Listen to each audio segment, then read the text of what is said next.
Hello guys, this is Kabase. Considering both the localization adjustment and update announcements were released a day apart from each other, the video for the former will be next video after this one. And also, at least two meta memorias are in this update. So, without further ado, and this is gonna be a while, let's get into it. Starting from February 6th, we'll have a new side story event focusing on Yuina again. That is, would she react if I told her she's my one and only light event? Written by Jin Maeda, because of course, though he's pretty hit or miss with Yuina events or 31G events in general, though I won't tell which one is this event. But I will say it has a great song in Moonday Real Escape with a 3D live, and this was the anniversary event of JP last year, same time. So unless Yostar speed things up again, safe to say we are more or less stopping at a 1 year gap between EN and JP. Now for the freebies, we'll have just one login bonus for 10 days that will give us 10 tickets for one SS guaranteed 10 pool. The featuring SS Memorias released in the past year probably means it wouldn't have every SS1 in the pool like the other guaranteed SS tickets. So good stuff there. Next is the late winter celebration campaign. Complete the missions, get rewards, with the main ones being the SS guaranteed scripts or puzzle pieces and 1500 quartz. Then we'll have free daily one pool in the late winter daily free recruitment. Very nice. Hope you all get a SS Memoria out of that. And lastly is the late winter special present, which when you log in, you better hope your odds at this are better than your gotcha odds. Because when you log in, you receive either 3,000 quartz or you'll be lucky in the 10% chance of getting 10,000 goddamn quartz. So yeah, hope we hit that 10% for ourselves that day. Now for the gameplay side of things, first we'll have the next core attack, challenge number 34 from the Nightmare. As usual here on screen, the multiplier conditions for the next 2 weeks. Yeah, this core attack was a rare case where this was only run for 1 week in JP, so it's most likely it will only have one set of multiply conditions, even if it's running for 2 weeks in the end. The opponent is Death Slug with both phases, so not just phase 2 like the current one we have. So no tip besides, well, don't go out since it has 2 phases after all. And yeah. Next we'll have Season 4 of Arts Battle, which judging by the picture will most likely introduce the 31D card deck this time around. Now we get to the banners, and it's 2 banners with 3 new SS Memorias, and despite the announcement having Carole SS2 in it, the fact that they probably mistaken it for one of the actual 3 Memorias this update, and also the fact that it doesn't have the S Memoria Sharo that came with Carole, I'll go with the assumption that Carole SS2 will probably be for next update. I know I gave Yostar some slack with last update's minor errors, but Intern Kun really messed up something major this time around. Anyways, let's start with the banner that came with the event. These two are the first batch of the Captain or Seraph Squadron Leader white suits. Also, 3 of these SS Memorias will be turned into SS Resonance or SSR Memorias later on when that update comes. So first up is Thus Blooming Spica Yuina, who is a light slash buffer slash blaster hybrid.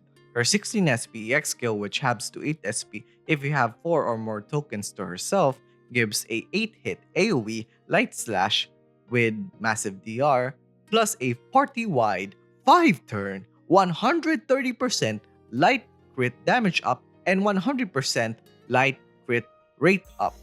And while it doesn't stack twice, this is the highest crit numbers you can go in any element, so it's really valuable. Then her non-EX skill at 5 SP, considering she's a token Memoria, that skill gives plus 2 tokens to your front line including herself, plus self additional turn for potentially chains. Since this skill can be used on other Yuina Memorias, this will be a very valuable skill in terms of being valuable to the actual token DPS Memorias like Maid Aoi, and her passive is just insane. 2 LB0 passives where she gets 2 more tokens on every additional turn, and the other increases your party's capabilities of increasing destruction rate by 3% per token on the start of every player turn. LB1 isn't the usual self recovery plus 1, rather, it's a party SP recovery plus 1 per turn, though only if Yuina has greater than 3 tokens. And lastly, LB3 is the same structure as the second LB0 passive, but instead it gives light attack up. So until LB1 is good enough. This Yuina Memoria is the ultimate token enabler for light teams, fixing the classic slow ramp up issue that token memoirs have while packing massive crit and DR utilities that easily makes her have any slot for your light team. While she isn't universal necessarily, for light team, she's one of the best memorias around to this day. This future SS Memoria is for sure safe. Next is another element powerhouse like Kisame for Ice last news video. This time it's lead by example Misato, who is our overwriter for fire. And much like Hisame, might as well be your exclusive debuffer for your fire team too. Her 13 SPEX skill gives AoE resist down, AoE resist down override, 1 turn AoE defense down, 3 hit AoE attack, and self additional turn, this one when this skill is used during override for good measure. Yeah, it's a lot. Her common or non-X skill at 12 SP, but it cuts to half to 6 during again overdrive, gives AoE fire defense down, and another 3 hit AoE attack. LB0 boosts her self defense down by 15% during override start. Her LB1 passive, similar to Yuna, isn't the usual, but instead gives herself plus 5 SP again during overdrive start, and that 5 plus SP caps as high as 99 SP, though I doubt we'll get there. And her LB3 passive lowers her SP skill cost by 2 during again overdrive start. And don't forget, if you have her interjection and her evolve SS1 EX skill, she can give plus 5 SP to your party except self during again overdrive. Generally, if your fire team heavily relies on overdrive, then Misato is very much your best friend. She is a very versatile SP generator for herself and potentially others with introduction on her Evolve SS1 EX skill.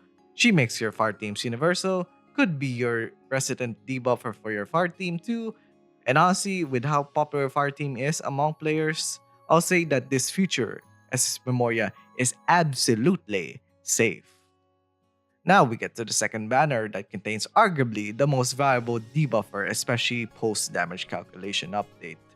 And this would be our third Unison, and that is none other than Princess by Your Side, Yuki, or Unison Yuki.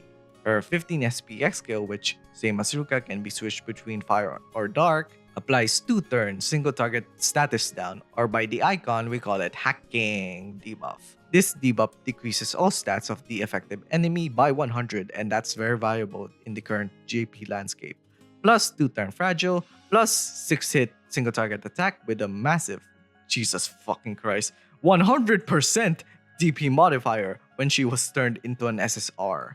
Next, she doesn't have an active EX skill, but rather a passive that when she breaks an enemy's DP, she extends the breakdown turn by 1. And since this passive isn't exclusively to her, you can use this on her other Memorias. Her LB0 passives are attack ups, her LB3 extends any debuff she inflicts by 1 turn, and lastly her LB4 passive, which was added in one of her reruns, though I don't know if Ian will include this from the start. So, to explain this passive, to my understanding, this passive gives your front line, including herself, plus 5 SP per turn on if she broken the enemies that she inflicted break on. This Memoria, keep in mind, is kind of bugged during its initial release, so let's hope they release the version after it was fixed from the start. Anyways, this Memoria in the JP landscape is valuable. She's essentially considered a long-term investment until then. Bringing her in the hardest levels of Spartak will make your life easier. Overall, she's a solid to good DPS and excellent if it's against DP, as well as an excellent debuffer, especially for the future, and is absolutely safe in all caps. From an elemental perspective, Yoina is very valuable to light team for her blaster and buffer utilities. Misato is an excellent debuffer for fire, and again will make your fire teams universal. And from a general / common perspective, Unison Yuki is effectively a universal debuffer that isn't tied to her fire or dark elements like say Unison Ruka is. She is a very nice hacking Memoria. This is a rare case where both Memoria banners I would recommend you to pull. And it's a good time too because unlike the back-to-back-to-back months where we have Divaruka, Admiral Aoi, and now Unison Yuki, the next meta Memoria, well, aside from Ichiko, who's the light overwriter, probably gonna be released in the next few updates, the next actual meta Memoria is a few months away, and since Yostar is slowing down as of recent, your quartz can rest easy after this. Though as always, if you love the characters or artworks or want their specific abilities, feel free to ignore my advice and pull for them. The last banners I have to mention are the late winter step up recruitment and the dark element feature recruitment, which are both skips.